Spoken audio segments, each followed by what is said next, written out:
تو پہلی بات اس کے اوپر کہ یا علی مدد کہنے کو انہوں نے بالکل، اچھا یہ بات مجھے پہلے علم نہیں تھی کہ ان کے یہ عقائد و نظریات ہیں کہ وہ علی کو مدد مانگنے والے علیہ السلام مدد مانگنے والے کو لوگ یہ مشرک، انہوں نے اقرار لیا ہے، انہوں نے اس سے اقرار لیا نور سے، کہتے ہیں اگر کوئی اللہ کا بندہ سمجھ کر بھی مولا علی سے مدد کا قائل ہے تو وہ بھی پورا انہوں نے اقرار لیا. آپ نے ویڈیو دیکھی ہوگی.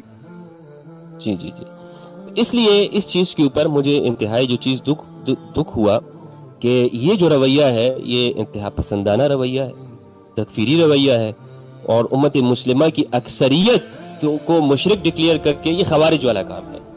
دوسرا میں نے ساتھ میں جو آپ نے جو پوچھا ہے کہ میں نے اس کے جواز کے اوپر، یعنی میں نے اس کے جواز کے اوپر یہ نہیں کہا کہ آپ آج سے یہ کام کرنا شروع کر دیں، ہر ایک بندہ کہے یا علی مدد یا حسین علیہ السلام مدد، اس طرح کو نہیں.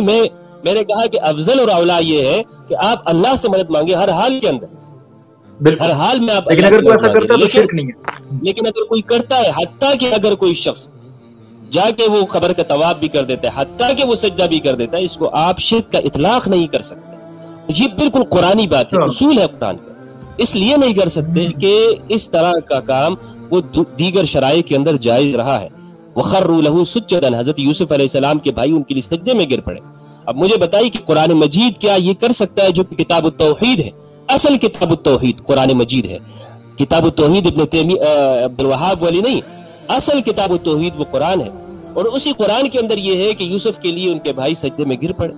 تو یہ بات شرک کو قرآن ایک زمانے میں جائز قرار دیتا ہو، معاذ اللہ اگر ہم یہ کہیں ان کی منطق کو، اور اگر یہ اور ابن تیمیہ الدمشقی جیسے لوگ اور محمد بن الوہاب جیسے اور ابن انجینئر صاحب جیسے لوگ اگر اتنے موحد ہیں، یہ یوسف کے زمانے میں ہوتے تو ان کے بھائیوں پہ بھی یہ فتویٰ لگا دیتے، یہ تو آج تم شرک کر رہے ہو، کیا کر رہے ہو، حضرت یوسف کے سامنے سجدے میں گر پڑ رہے ہو.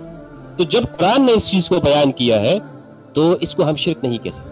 ہاں یہ بات ضرور ہے کہ غیر اللہ کو سجدہ کرنا یہ اس شریعت کے اندر حرام ہے، حرام ہے، اس کی اجازت نہیں ہے. ہاں اب میرے بات ذہن میں بیٹھی تو میں نے کہا مفتی صاحب آپ نے بڑی خطرناک بات کر دی. ٹھیک ہے، اس شریعت کے اندر، اس شریعت کے اندر حرام، ٹھیک ہے، اس شریعت میں حرام ہے. شرک آپ اگر آج کوئی کر دیتا ہے اپنے استاد کے، کوئی انجینئر صاحب کو اسٹوڈنٹ اٹھ کے ان کے پیر میں پڑ جاتا ہے تو یہ مشرک نہیں ہوگا. یہ بندہ اس وقت میں ہم کہیں گے کہ تم حرام کام کر رہے ہو، بھائی اس کی شریعت میں اجازت نہیں ہے. لیکن اس کو شرک قرار دے دینا یہ کتاب اللہ کے اوپر جرت ہے، یہ کتاب اللہ کے اوپر اور نصوص کے اوپر جرت.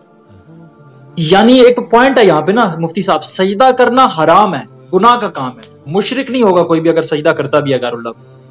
پوائنٹ یہی ہے نا، خدا سمجھ کے نہیں کرنا. نہیں ہے، ہر حرام شرک نہیں ہوتا، حرام ہے، گناہ گار. بہت سارے حرمت والے کام ہیں کوئی کر لیتا ہے مشرک.